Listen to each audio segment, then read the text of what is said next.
In my previous book review last week, I reviewed Red Rising, and I gave it 2 stars, which is below average. This week, I'm going to review Golden Sun, which is the sequel to Red Rising. I was told early on that the Red Rising trilogy starts off really weak with Red Rising, and then gets a lot stronger with the second and third books. But did that hold true or not? That's something I'm going to discuss in this review. Thank you for stopping by and checking out this review of the second book in the Red Rising trilogy, Golden Sun. My reviews are always spoiler-free for the work that they reference, but because this is the second book in a trilogy, there are chances that you will be spoiled for book 1 by watching this review. So if you have not read Red Rising yet and you are planning to do so, you may not want to check out this review, or at least hold off on it. I'm going to shy away from spoilers as best I can, but you might learn things like which characters are still alive from the first book if you continue to watch this review. So if you don't want chances of minor spoilers, you might consider coming back to this after you have read the first book in the Red Rising trilogy. That being said, let's go ahead and dive into my review. We kick off the book with the final exam of Darrow's next phase of education. That's a lot more exciting than it sounds because we open with an incredible space battle. It is awesome and so well thought out and written. And it also really sets the tone for what Golden Sun is going to be. That is violent. This was an intense opening for a book. It was way stronger than the opening for Red Rising was. It really got me excited for what was going to come in the rest of the book because the opening for Golden Sun was way stronger than anything that I read in Red Rising. It helped set the tone. All of it was very cinematic in nature. I really loved the opening for Golden Sun. The majority of this book is an all-out war with Darrow pretty close to its heart. We see a lot of violence, a lot of battles, a lot of plotting and scheming, a lot of intra-character dynamics. It reads very differently from the first book. Already you can probably tell I'm going to give this one a lot more praise than I gave to Red Rising. So I'm just going to go ahead and stop summarizing it and start reviewing it.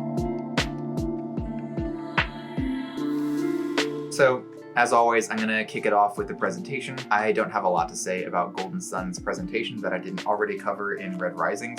I will say that the wing and color scheme on Red Rising is something I enjoy more than the scheme on Golden Sun, but other than that, I mean, the cover is perfectly fine. It's really just me ranking the 3 covers. I think Golden Sun is probably my 3rd favorite of the 3 covers. It's not a bad cover at all. The interior presentation is exactly the same as the first one, and I'm going to give it the same star rating that I gave to the first one. Presentation for Golden Sun is going to be 4 stars. This is a pretty nice cover. I really like the minimalism of it. 4 stars. Let's move on to the actual writing and story review. We're gonna dive into the plot first. Golden Sun's plot is way more broad and strong and well thought out than Red Rising's was even close to being. In Golden Sun, we see the beginning of an all-out war, and we get to know the different factions that are at play here. We get to know their motivations, what they want, and all of it is interesting and exciting. Throughout the book, there is foreshadowing. This is different from the predictability that was present in Red Rising. Instead, we start seeing the different pieces being put into place that are going to ultimately result in things like betrayals and backstabbing. We get further humanization for the people that Darrow has spent a long time demonizing, which are the Golds. We get to see them as actual people, which seems to be something that is a goal of the author here, is to say that just because the people are at a higher level doesn't necessarily mean that all of them are horrible, evil people, just like the people who are Reds aren't necessarily useless and stupid. It's more complicated than that. All of them are human beings. The point is supposed to be that your color doesn't determine who you are, and it shouldn't determine your status either.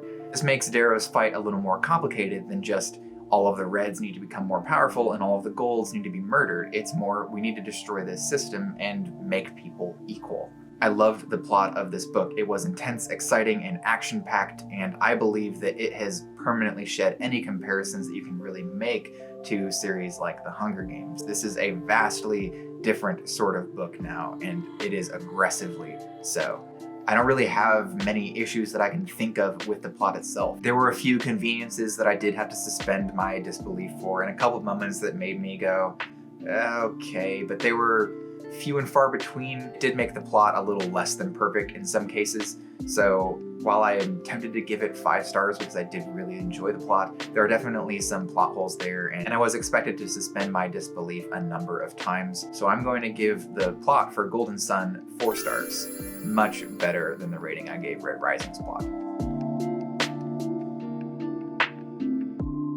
Now we get to the world. In my previous review, I mentioned that the world of Red Rising was my favorite part of the book. I did really enjoy the world, and I enjoyed the setup, and just the setting that Pierce Brown had for his story was really excellent. And that is no different here. Now that Darrow is no longer confined to the Institute and has a much larger universe, or at least galaxy and solar system to explore, things are a lot more interesting. And we get to explore a lot more of this world in which he lives.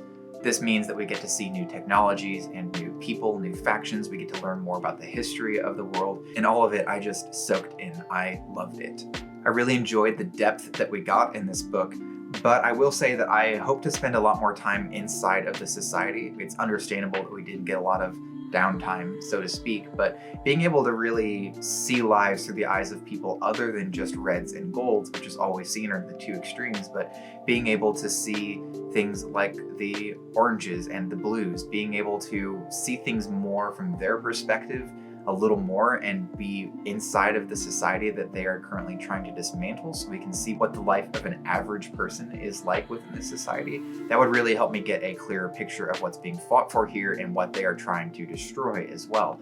And I never really got that. There were a couple of moments when we were in like a bar of some kind within the city, but they were always brief and they didn't give us a very clear picture of the society itself. And I'd really like to see more of that. That doesn't mean I need, 100 pages that are completely boring and just following the mundane life of an NPC who is going around shopping for things, right? I don't need that, but I would like to see a clearer picture. Maybe an infiltration of some kind takes place that lets me see things somewhat through the eyes of somebody who really doesn't have a stake in any of this and is just trying to go about their daily life. What do those people's lives look like? Because the Reds aren't the only ones who are working. The Reds are the lowest class citizens, but we have so many other citizens who have their own jobs and gigs and things that they do, and I'd like to see things from that perspective. I don't know if we're going to get in this trilogy because Golden Son was fairly short and Morningstar is not much longer, so I don't know if we're really going to get that, but the books of the second trilogy look a little bit longer, so maybe we'll get a glimpse of that. I don't know how this trilogy ends. Maybe there won't be a society, or maybe those books are prologues. I genuinely have avoided any spoilers that I can for them. So I don't know if we're going to get to see it, but I would personally love to see it and would really help me get a better understanding of this world. Ultimately, I'm just going to give the world of Golden Son the same rating I gave to Red Rising. It's a 4-star world. I really enjoy it. I love it. I want to know more about it, and I would like to get a bit more depth and a more well-rounded perspective on this world that this whole story is taking place inside of. So 4 stars for the world, but let's move on to the world building. Thank goodness that we are not being exposited to through broadcasts and television programs with the convenience of a character on a TV show who happens to walk by a display of TVs right at the moment that a relevant broadcast is playing for this individual. Right? That is how it felt in the first book. There was so much exposition that just felt really lucky. In this book, we do get some exposition. The world building is not done expertly, but it is never as in-your-face, aggressive, and it never rips me out of the story as much as it did in the first book here in Golden Son. Golden Son's world building is pretty average. There's still exposition, but there's also still some show don't tell that is executed pretty well. Overall, yeah, I'm going to say that the world building in Golden Son is just average. That is definitely an improvement on Red Rising. I was not rolling my eyes at the way information was presented to me like I was in the first book, but this book did a great job. It was average, it wasn't great, it wasn't terrible, so 3 stars for the world building in Golden Son. I mentioned already that this is a very plot-driven story, so I'm going to bear that in mind as I review the characters. So the characters of Red Rising were okay. They were all about one-dimensional. They generally had 1, maybe 2 personality traits that were kind of played on a loop. and it wasn't all that interesting. They weren't fascinating to follow, and I didn't particularly care about any of them, including our main character. But in the second book, a lot of that changes, and the way the characters are written changes drastically as well, and we get a lot more emotion and relationships out of them. This story isn't character-driven, but the characters who are present for the plot matter a lot more, and they have their own thoughts and motivations and ideas. They all make sense, which is a huge part of making sure that your book has good foreshadowing rather than excessive predictability. I'm able to figure out what a character is going to do because I know this character well, and so I can feel tense and nervous as situations come into play where the character is going to do something that could be detrimental to my main character's goal. Or when my main character is going to do something that I really don't want the main character to do, but that makes sense for his character. I also want to say that there is a marked improvement in how the women are written and portrayed in Golden Son as opposed to Red Rising. Everybody was kind of a bystander to Darrow in Red Rising, but it was especially true for the women, who largely were there to motivate Darrow and be disposed of. And in this book, that is absolutely not the case. They are a lot better, a lot stronger, way more unique and interesting characters. And I'm not trying to give the impression that you can't have a damsel in distress. Those can exist and you can write them well, probably, although it is kind of tropey. The problem isn't even necessarily that the women in the first book weren't unique or even had interesting traits. It's just that they were written poorly and one-dimensionally, whereas now they are more well-rounded individuals with their own motivations and ideas, and they aren't just there for Darrow, much like many of the other characters in the first book were there just as it related to Darrow. Now we have women who are a lot stronger and more interesting. All the characters are stronger and more interesting, but I noticed it especially with the women. Some of them almost seemed like different characters from the first book's counterparts, and maybe that was intentional.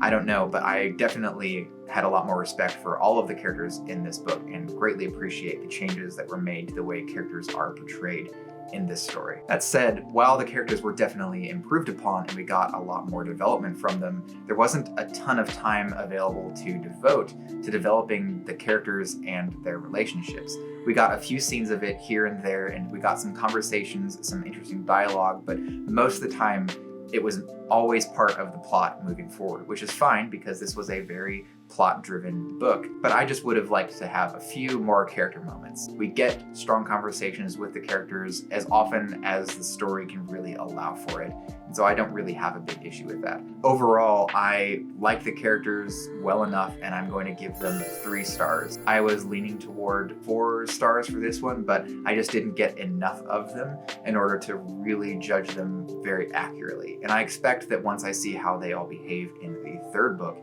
and how they respond and how things shape with them and the dynamics between these characters, I think that I will probably be giving that a much higher rating. I'm withholding my judgment too much for now, and I'm going to say the characters were pretty average for me. They had personalities, the personalities were pretty strong, and they shone through on several of the pages, but we didn't get a ton of character moments to really flesh them out the way I would like. So 3 stars to Golden Son's characters. That's not a bad rating, I'm just gonna point that out. It just means the characters were pretty average for me. This is more what I expect from a fantasy or science fiction novel's characters. And just gonna pick a couple of favorites here. Severo and Ragnar were my 2 favorite characters from Golden Son. I did not expect to like them as much as I did, especially the intro and the way that Severo was talked about in the beginning of this book. I was kind of thinking, I'm probably not going to dig this guy, but he turned out to be a really interesting and fun character that I really enjoyed seeing on the page whenever he appeared. So Severo and Ragnar, definitely my 2 favorite characters from Golden Son. Okay, now let's talk about Pierce Brown's writing and how it has improved from Red Rising, and it has definitely improved. So, Pierce Brown's writing has drastically improved between Red Rising and Golden Son. It was almost like reading a different author. His writing style really shines through, and I got a better taste for his style in this book than I did in the first one. In Golden Son, he is a lot more punchy and direct. He writes from Darrow's perspective with sentence fragments often, which is a lot closer to the way that we would think as human beings, and it helps us get a more, how would I put this? It's coherent because it is incoherent. We get a sense of the action and the urgency of certain scenes because Darrow is thinking in flashes of sentences, and now we are having to think in those flashes of sentences as well. And it's helping us get a picture of how intense and desperate some of these situations are. Especially toward the end of the book, in great significant battles, we get an idea of just how desperate things are because Darrow is thinking in rapid fire. The action scenes were, once again, just like in Red Rising, where Pierce Brown's writing shone the most. They were always intense and powerful. Some of the best giant battles that I have read in any fantasy or science fiction book that I can remember at all. The writing was just incredible in those scenes. I didn't really enjoy his one-on-one duels as much, but there weren't very many of them in this one. But the big epic battles in this book were just incredible and so intense. I loved them. Some of the strongest battle writing that I have read that I can recall. He just creates these vast, high stakes combat scenes and he paints them beautifully. I pictured everything in such a cinematic manner that I don't often picture books in. It was so marvelously well done. I am convinced I can see exactly what Pierce Brown wants me to see as I'm reading these scenes. And even if the rest of the book were not written well, this would definitely bump his star rating above average because those battle scenes were so epic. I'm going to give the writing for Golden Son 4 stars. It was really strong. It was not repetitive like it was in Red Rising. Golden Son greatly improved on his writing from Red Rising. The writing was much stronger, much more powerful, and the style that he has developed really contributed to the urgency that you feel when you are in Darrow's perspective, experiencing these things. Okay, now let's talk about the pacing of Golden Son. The pacing for this book was a significant improvement on the pacing of Red Rising. The pacing for Golden Son no longer depended on Darrow. Things were going to move forward whether he was ready for them or not.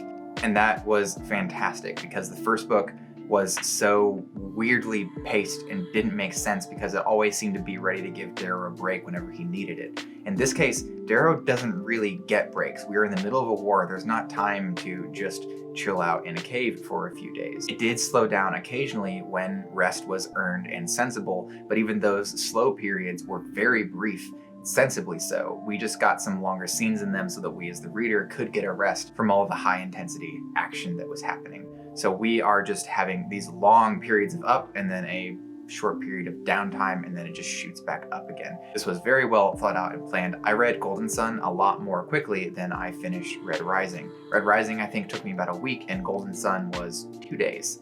The pacing was fantastic and it always kept me going and wanting to see what was happening next. And every time I got a rest within the story, I just was able to breathe for a moment, enjoyed it while it lasted, and then we shot right back into the action. This is probably going to be a bit of a surprise because I have not highly praised this trilogy so far, but the pacing for Golden Son is going to get 5 stars from me. It was expertly paced.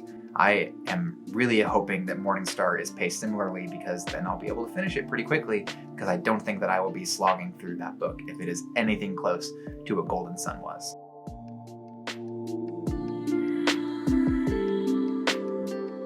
In the end, Golden Son stands well above Red Rising in terms of quality and enjoyment level for me. I really liked Golden Son, and everybody was right. Red Rising is a weak entry compared to the rest of the trilogy. Golden Son was a really strong book. Red Rising is an important book to read before it because it sets the stage for so much in Golden Son, but Red Rising just doesn't hold a candle to the quality of Golden Son. I'm actually going to give Golden Son 4 stars. I kind of expected this to go more of like a 2, 3, 4-star thing as the writing improved, but yeah, this is easily a 4-star book. In terms of just enjoyment and quality, Golden Son is remarkable. I had a great time reading this book, and if Morningstar is equal to or better than this is definitely going to be a trilogy that I would recommend to people, just with the caveat that the first book is not that great. So I am really eager to get into Morningstar, so I'm going to go ahead and wrap up this review and get to reading that. I loved Golden Son. It was a fantastic book. It was a lot of fun. It was exciting and exhilarating, and I am really eager to see where things go in book 3, especially all of the plot threads that were left hanging and dangling. I really can't wait to see how things are tied together at the end of this trilogy. I want to see where these characters go, and I'm expecting that we're going to get more character moments in book 3. We got quite a few of them toward the end of Golden Sun, which makes me think this is going to be the direction that things are taking now. We're going to be looking more into the characters and how they play out. So I need to get started on Morningstar. I intend to get my review of Morningstar out next Wednesday, so keep an eye out for that. If you would like to support me, or if you just want to stay updated on the book reviews that I'm releasing, please consider subscribing to my YouTube channel. It would help me out a lot. Otherwise, you can also like this video and comment what you think about my review as well. All of it is going to help. Additionally, you can follow me on social media. I am at TLBanger on Facebook, Instagram, and Twitter, with Instagram being my most active. I look forward to communicating with you. Until then, bye.